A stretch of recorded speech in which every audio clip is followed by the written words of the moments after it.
हो जाऊंगा। ये होटल क्या तेरे बाप की है? बोलना। ये सुनते ही अभिनव का माथा गर्म हो गया, लेकिन उसने गुस्से में कुछ नहीं किया। वो शांत रहा ताकि लोगों का ध्यान उसकी तरफ ना जाए। अभिनव 2 कदम पीछे हटा और उसने फोन निकालकर अकरम को फोन मिला दिया। हाँ टाइगर, कहाँ पहुँचे? मैं ये होटल की एंट्री पे हूँ अकरम। हमारा टेबल नंबर क्या है? Table number? अरे मैं इस होटल का मालिक हूँ, मुझे टेबल बुक करने की जरूरत नहीं है। तो अंदर जाओ, आराम से बैठो, बस मैं पहुँचने ही वाला हूँ। मैं अंदर नहीं जा पा रहा हूँ। यहाँ पे कोई ये सिक्योरिटी वाला खड़ा है, वो कह रहा है कि मेरे जैसे इंसानों को अंदर नहीं जाने देता है। कौन है ये कथा? तुम एक काम करो, बस 10 मिनट में मैं पहुँचने वाला हूँ, तो वेट करो, ठीक है? और ये इस ऑफिसर की वजह से मैं तुमसे माफी मांगता हूँ। ठीक, नहीं कोई बात नहीं। क्यों? बहुत हीरो बन रहा था ना? मैंने कहा था मैं तुझे अंदर जाने नहीं दूंगा। अगर प्रधानमंत्री को भी कॉल करेगा ना, तब भी नहीं, समझा? चल निकल यहाँ से। अरे वो देखो, तुम्हारा निठल्ला एक्स। आ जाओ, मजे लेते हैं इसके।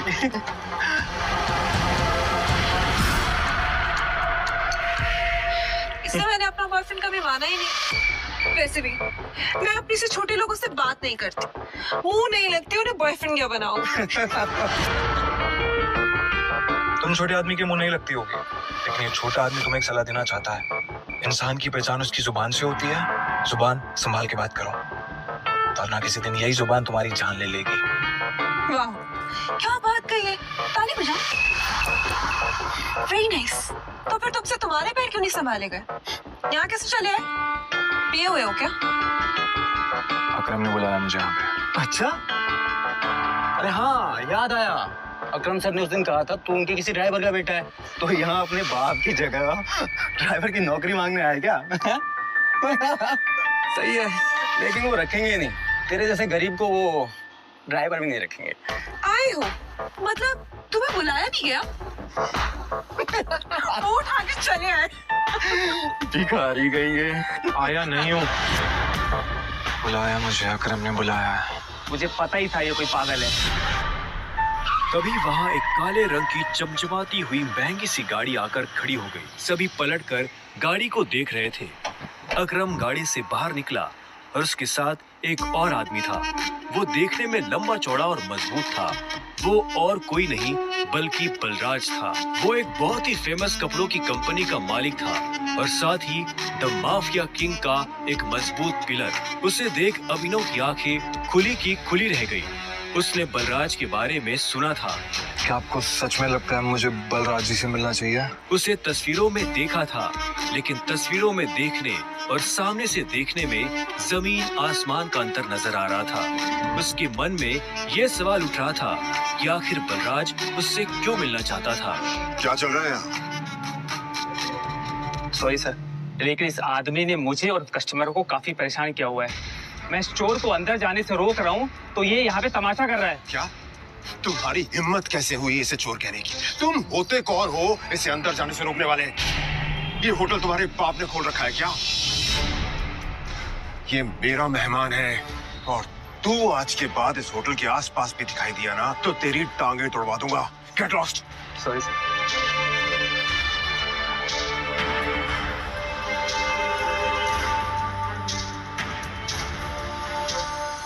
I'm sorry टाइगर, इस बेवकूफ की वजह से। नहीं, असल में तो छोटा आदमी का दुश्मन बना हुआ है आज। आओ चलो। अकरम ने अभिनव को अपने साथ अंदर आने का इशारा किया। अभिनव अकरम के पीछे चला जा रहा था। उसे महसूस हो रहा था कि बलराज भी अपने भारी भरकम पैरों के साथ अभिनव के पीछे आ रहा था। कुछ देर के बाद वो होटल के एक आलीशान से कमरे के बाहर आ चुके थे। इससे पहले कि वो अंदर जाते, होटल का मैनेजर उनके पास आया और बोला, good evening sir, welcome sir. Can I get something for all of you? एक काम करो, जो भी लीकर अवेलेबल है उसकी लिस्ट भिजवा दो। Sure sir, but sir if you don't mind, अपने होटल में जितनी भी लिकर्स अवेलेबल हैं मुझे सबके नाम याद है। We have tequila which is of 5 lakh rupees, vodka 8 lakh rupees, biscuit 10 lakh rupees and we have gin जो कि 12 लाख रुपए की है। Sir what would you like to have? Great. क्या है कि आज मेरे यहाँ बहुत खास मेहमान आए हैं, तो इसलिए जो सबसे महंगी है वो भिजवा दो और बाकी सब चीजें भी। Sure sir, I will get the best liquor for all of you. Good evening sir. Good evening sir. Akram, hotel तेरा, शराब तेरी, फिर भी तुम्हारा ये मैनेजर तुझे तेरी शराब की रेट क्यों बता रहा था, जबकि तू कोई भी चूज कर सकता है? वो इसलिए मेरे दोस्त, क्योंकि मैं दिन देखकर शराब मंगवाता हूँ। और आज का दिन मेरे लिए, इनफैक्ट हम सबकी जिंदगी के लिए बहुत इंपॉर्टेंट दिन है, इसलिए मैंने हम तीनों के लिए महंगी शराब मंगवाई। So let's enjoy. अच्छा आओ। Okay, let's enjoy. अब तुम्हें यहाँ अपनी पहचान छुपाने की जरूरत नहीं है। ये रूम प्राइवेट भी है और सबसे सेफ भी। बैठो। वो एक आलीशान कमरा था। वो तीनों बैठ गए। तब अभिनव बलराज को बहुत ध्यान से देख रहा था। बलराज, आज मैंने तुम्हें यहाँ एक बहुत इंपॉर्टेंट इंफॉर्मेशन देने के लिए बुलाया है।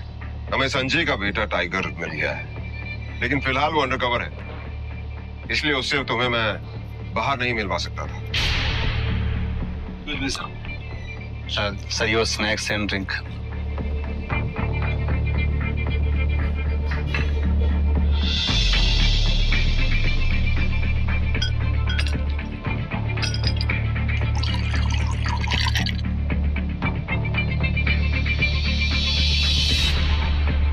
Sir, sure. Cheers. Cheers.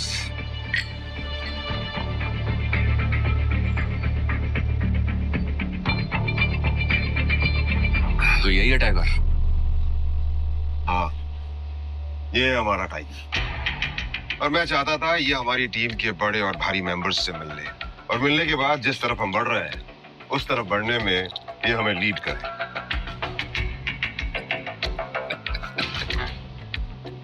माफ करना दोस्त, पर मुझे थोड़ी हंसी आ रही है। वो क्या है ना, सब कुछ तो तू ही बोल रहा है। हमारा ये टाइगर गूंगा है क्या? हाँ?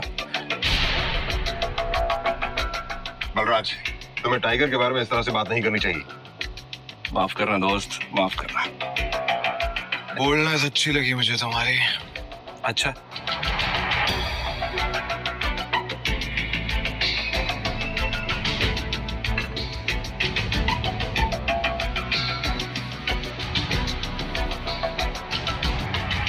होगे तुम बॉस, लेकिन ये मत बोलना तुम किसके सामने बैठे हो। टाइगर हूं मैं। टाइगर ना ही चुप रहता है, ना ही धीरे बोलता है।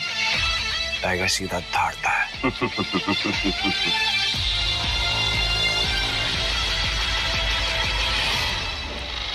तो तुम टाइगर हो, ठीक है? तो टाइगर, ये बताओ, इतने सालों से कहां थे तुम? अब ऐसा तो नहीं हो सकता ना कि इतने सालों के बाद तुम हमारे सर पे आके बैठ जाओ और हम मान लेंगे कि तुम टाइगर हो। मजाक तो नहीं हो रहा है यार? क्यों अकरम, सही कहा ना? और जिस गति की तुम बात कर रहे हो ना, उसको लिया नहीं जाता, कमाया जाता है। आई बात समझ में? अच्छे से जानता हूं, छीनना मेरे खून में भी नहीं है। मैं इतने सालों से कहाँ गायब था, क्या कर रहा था, ये सब समझाने का तो हमारे पास टाइम नहीं है शायद। और रही बात कि मैं टाइगर हूं या नहीं हूं, ठीक है,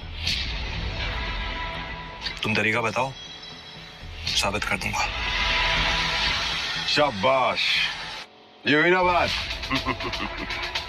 अकरम ने मुस्कुराते हुए अभिनव को देखा। उसकी आंखों में अभिनव के लिए गर्व की भावना झलक रही थी। उसने जितना सोचा था, अभिनव उससे भी खूंखार था, लेकिन बलराज के माथे पर शिकन बरकरार थी। उसकी आंखों से पता चल रहा था कि वो इतनी जल्दी अभिनव को टाइगर नहीं मानने वाला था। वैसे भी पूरे ग्रुप में अगर बलराज किसी चीज के लिए जाना जाता था तो वो थी उसकी जिद। वो इस बात को नहीं पचा सकता था कि कल को एक बच्चा उसके सर पर बैठकर राज करे। सिर्फ अकरम की शाबाशी से काम नहीं चलेगा प्यारे, और मैंने अभी एक्सेप्ट नहीं किया है कि तुम टाइगर हो। तुमने कहा कि तुम साबित कर सकते हो कि तुम टाइगर हो, तो ठीक है, मैं तुम्हें चैलेंज देना चाहता हूं। ये क्या कह रहे हो तुम? Relax Akram, relax. Let's fight, लड़ते हैं। अगर तुम जीते तो हम मान लेंगे कि तुम टाइगर हो, लेकिन अगर तुम हारे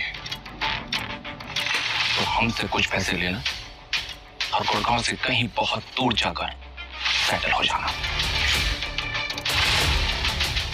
राज, क्या कह रहे हो तुम? ये सही नहीं है।